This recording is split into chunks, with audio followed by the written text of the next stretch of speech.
their choice is organized crime, rather than so far I wanted to examine an issue that undermines sustainable development, not the sustainable development of organized crime.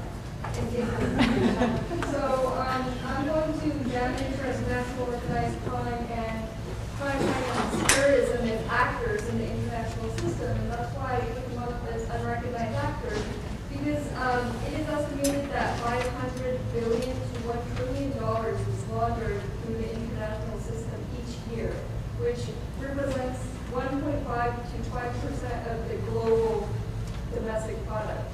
And that's really significant. That's a huge amount of economic power that these actors wield. So I will go into that. And I will start by talking about the issue that is transnational organized crime, is convergence with terrorist groups and their common roots as they thrive in the same environments. And finally, their roles in society as actors.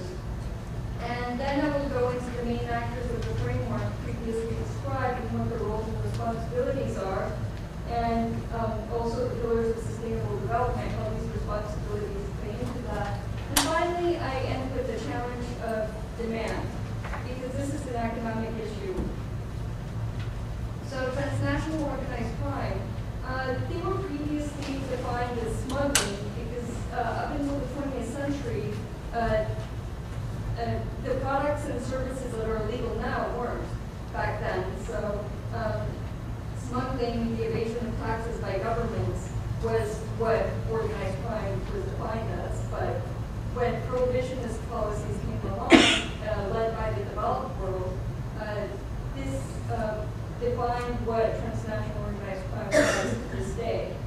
And in contrast to this trend of prohibitionist policies is the trend of globalization. As we know, it opens markets, the demand for new products and services rises, and also social, economic, and political disparities, because despite this liberalization of trade, there's still socially marginalized groups, there's few legitimate economic opportunities in many areas, and there are political inequities worldwide. Now, a perfect example of the convergence between drug trafficking and terrorism and organized crime and terrorism is best exemplified by the FARC terrorist group of Colombia, because they were initially opposed to drug trafficking as it represented the fruit of capitalist degeneration. But after the Cold War, they lost Soviet funding, so obviously their perspective changed. And this was exemplified worldwide. Throughout many terrorist groups, they turned to crime. And from the part of criminal organizations, they viewed it as a favorable business partnership in which each group achieves their motives, whether political or economic. Because, you know, as we all know, traffickers have very economic motives, and terrorists have political motives. Oops. So this highlights the common roots that transnational organized crime and terrorism shares, because they thrive in these conditions: weak state control, repression, minimal rule of law, to name a few. But what this list shows is that when one of the main actors of the framework that was previously described, when they fail, then this happens. So just keep that in mind. And now to their roles in society, because just as actors push the demand, so do actors push the supply. So the role of terrorists, oftentimes they're a provider of public good. They provide education and healthcare in many cases, and they're not let to express perceived grievance or lack of civil liberties. And finally, they're an alternative to alienation, which is the motive of why individuals join these groups to begin with. Now, in the case of organized crime, it's obvious that they are a provider of economic opportunities where there are few legitimate opportunities. And they're a form of diversification, because just as businessmen diversify their business portfolios, so do transnational criminal organizations. Because whether it's nuts or bolts or people or drugs, they're just diversifying diversifying their portfolio and making a profit. And that's why I focused on transnational organized crime as one actor rather than the different markets that it participates in, because they're involved in all of them. And finally, transnational organized crime is an alternative to current economic and political systems. So why should the main actors play a role in combating transnational organized crime? Well, government, to begin with, has a huge motive to do so because they instill these prohibitionist policies to begin with, so they should enforce them.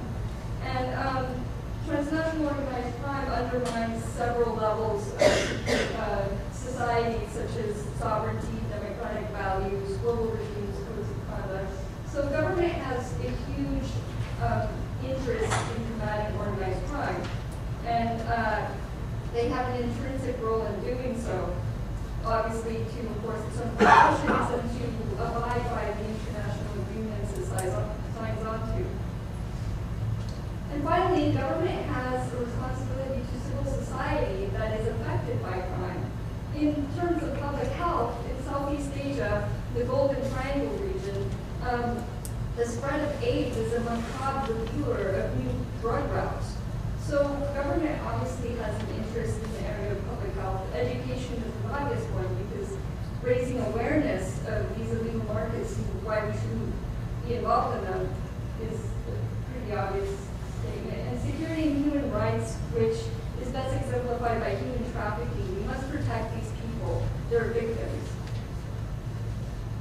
Now the private sector has very common motive than transnational organized crime, which is profit. So why would the private sector want to combat transnational organized crime?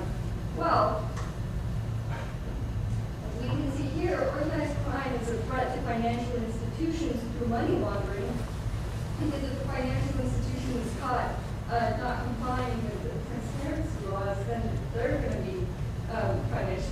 And to legitimate businesses who are trying to compete in the global market, which are undermined by businesses owned by criminal organizations, and to national economies of privatization.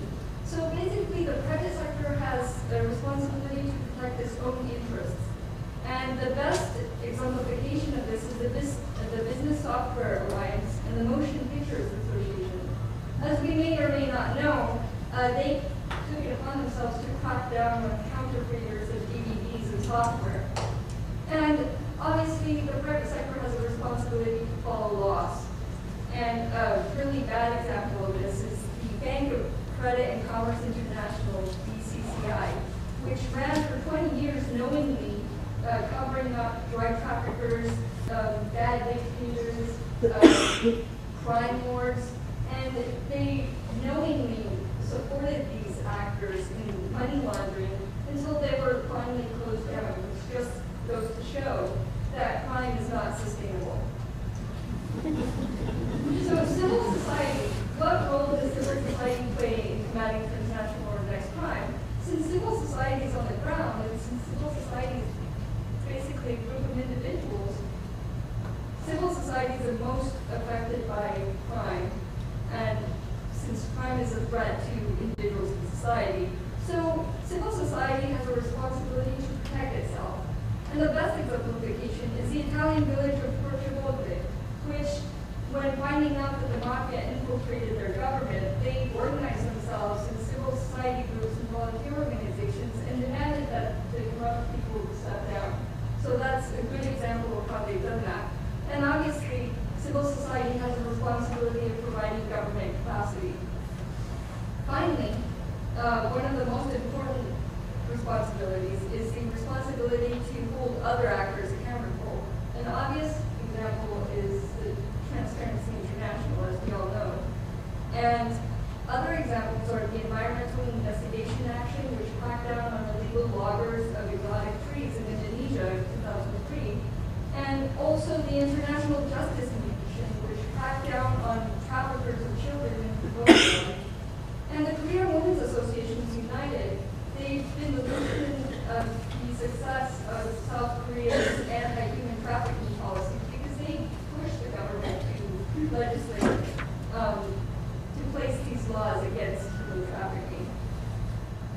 Okay, so this is my application of the framework of responsibilities in terms of organized crime.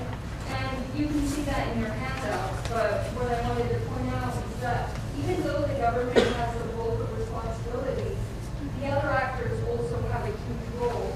Obviously, the private sector must engage in legal activities and provide legal goods and services, which is pretty obvious. And civil society must consume legal products and services, but obviously we have a problem with that. But, so you can look at the different responsibilities in regards to this. And this plays out to the pillars of sustainable development in good governance. It must be in the form of realistic goals that are enforceable, because if government places laws that are not realistic, then it undermines the government itself.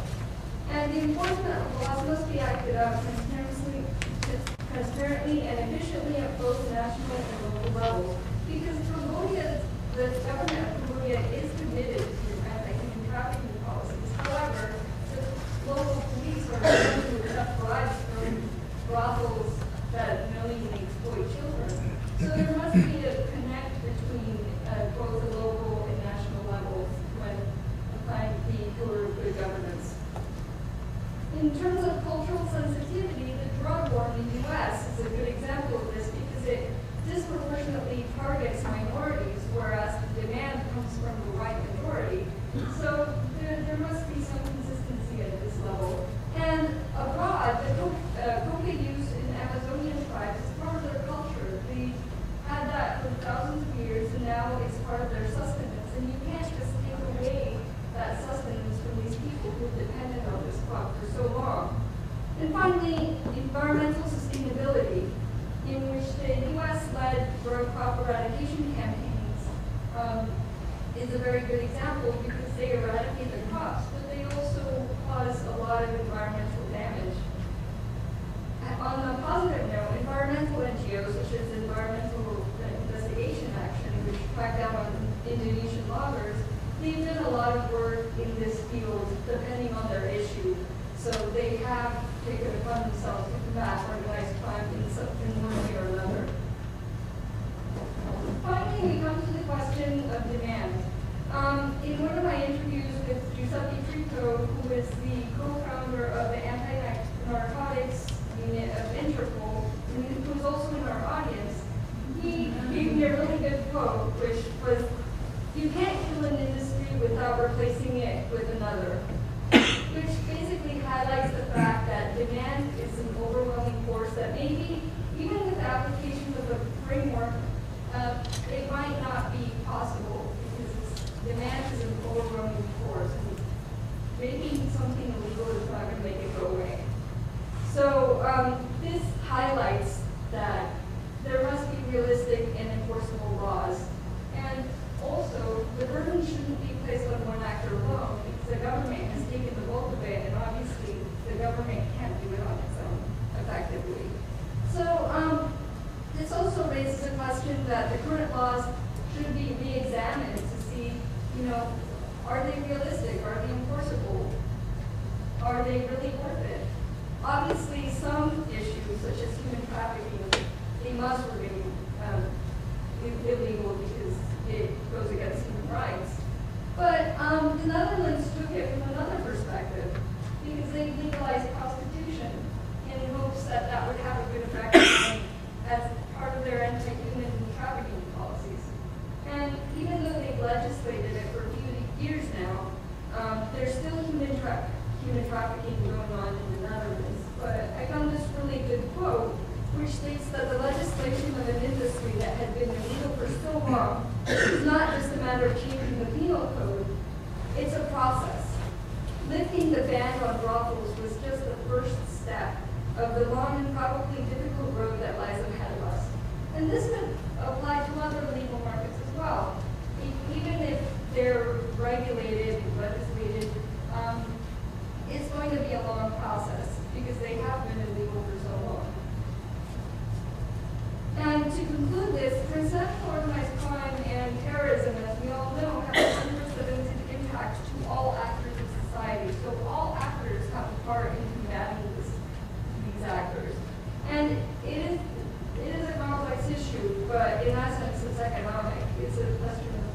supply and demand and how they fund their operations.